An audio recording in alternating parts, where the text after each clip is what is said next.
Vote দিলে পাইবেন mobile laptop. খুশির খবর, কাঠালিয়া মির্জা রাজাপুরের বাসী যারা আছে তাদের জন্য সুখবর। আপনাদের বিজয়, আপনাদের মনোনীত প্রার্থী, আপনাদের বিজিবির মনোনীত প্রার্থী পদ্মলোচন ত্রিপুরা মহোদয় একদম প্রকাশ্যে উনি স্টেটমেন্ট দিচ্ছে যে উনাকে ভোট দিলে উনি ব্যক্তিগতভাবে 100 মোবাইল 100 ল্যাপটপ দিব। ব্যক্তিগত পক্ষ থেকে আমি মোবাইল এবং আমি ল্যাপটপ আমি প্রদান করব।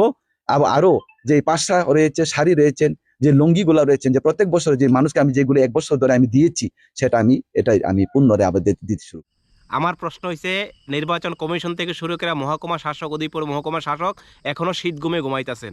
ওনারা কি দেখেন না এই বিষয়গুলি? এই বিষয়গুলি দেখার দরকার না? একজন মনোনীত প্রার্থী, বিজেপির প্রার্থী ওপেন এইভাবে স্পষ্টভাবে এভাবে জনসম্মুখে আইসিরা উনি প্রকাশ্যে কইতাছে ওনাকে ভোট দিলে উনি ল্যাপটপ মোবাইল বিতরণ করবে ওনার ব্যক্তিগতভাবে, যেটা ভারতের আইন অনুযায়ী কোনো প্রতিনিধি দল 1951 123 নং দ্বারা স্পষ্ট লেখা আছে, কোনো ব্যক্তি, কোনো রাজনৈতিক দলের ব্যক্তি হোক, কোনো ব্যক্তি যে নির্বাচনে অংশগ্রহণ করতে ইচ্ছুক বা অংশগ্রহণ করে, ওই ব্যক্তি কোনো ব্যক্তিকে জবরদস্তিভাবে ভোট দেওয়া হইতে পারতো না, কোনো জবরদস্তিভাবে অন্যদেরকে ভোট প্রদানে বাধা দিতে পারতো না, জবরদস্তি এক জায়গায় ভোট দিতে বাধ্য করতে পারতো না। ওনার ব্যক্তিগত স্বাধীনতা অধিকার আছে। ইভেন কোনো ধরনের প্রলোভন দেখা এসে ওনাদেরকে ভোট দিতে পারতো না। ঠিক আছে, এটা সম্পূর্ণ আইনত অপরাধ এবং এর জন্য হের যে রুলস রেগুলেশন, যে মডেল কোড অফ কন্ডাক্ট, এটা সম্পূর্ণ বাতিল হয়। মানে এই অনুযায়ী হের যে নির্বাচনী প্রক্রিয়া, যে যে প্রার্থী যে দিব এই যোগ্যতা হের খারিজ করা হইব। এটা সম্পূর্ণ বেআইনি, সম্পূর্ণ তাইলে এবার কত হইল গিয়া এইভাবে যে হইতাছে, এটা বিরাট বড় একটা ক্রাইম। এটা হচ্ছে section 103 RPA 1951, bravery is a crime. এই অনুযায়ী হের সম্পূর্ণ বাতিল করা হইব। তবে যদি হয় তাহলে আইন কি সবার জন্য সমান না? সাধারণ জনগণ কি আইনের মানে নেতারা যারা বিজিবি কর্মীরা আছে, যারা নেতার বিজিবিরা আছে, তারা কি আইনের ঊর্ধ্বে?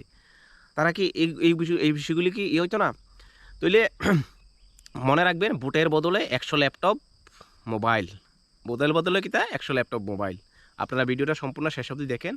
আমি সম্পূর্ণ যারা মানুষ আছেন, যারা সাধারণ জনগণ আছেন, আপনাদের কাছে অনুরোধ, এই ধরনের মানুষকে আপনারা বয়কট করেন, এই ধরনের মানুষকে আপনারা প্রতিহত করার দরকার। এই ধরনের মানুষ যারা প্রকাশ্যে করাপশনে লিপ্ত থাকে, তারা প্রকাশ্যে করাপশনে উৎসাহিত করে, যারা প্রকাশ্যে করাপশনে এই রাজ্যকে শেষ করার চেষ্টা করে, যারা প্রকাশ্যে করাপশনে এই রাজ্যের জনগণকে ধ্বংস করার এক বিশেষ প্রক্রিয়া করতেছে, তারা যে আপনারা জানেন যে বর্তমান শাসক দল প্রতিনিয়ত তাদের বিভিন্ন প্রণকৌশলের মাধ্যমে এই রাজ্যের ক্ষমতা তারা দখল করে নিতে চাইতেছে, যেই কোনো ব্যাপারে, যেই কোনো বিনিময়ে নিতেছে।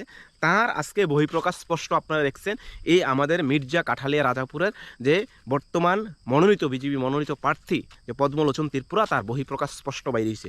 আমি সবার কাছে অনুরোধ করব, ভিডিওটা শেষ অবধি দেখেন, লাস্ট অবধি দেখেন, এবং মহকুমা শাসকের কাছে আমি অনুরোধ করব যে ওনার যে মনোনীত প্রার্থী যে করা হয়েছে, ওনার যে প্রক্রিয়া, নির্বাচনে অংশগ্রহণ করার যে প্রক্রিয়া, এটা সম্পূর্ণ বাতিল করা হোক। এটা আইনত দণ্ডনীয় অপরাধ, এটা বিরাট বড় একটা অপরাধ। আমি সবার কাছে অনুরোধ করব, প্রচুর পরিমাণে ট্যাগ করুন, শেয়ার করুন।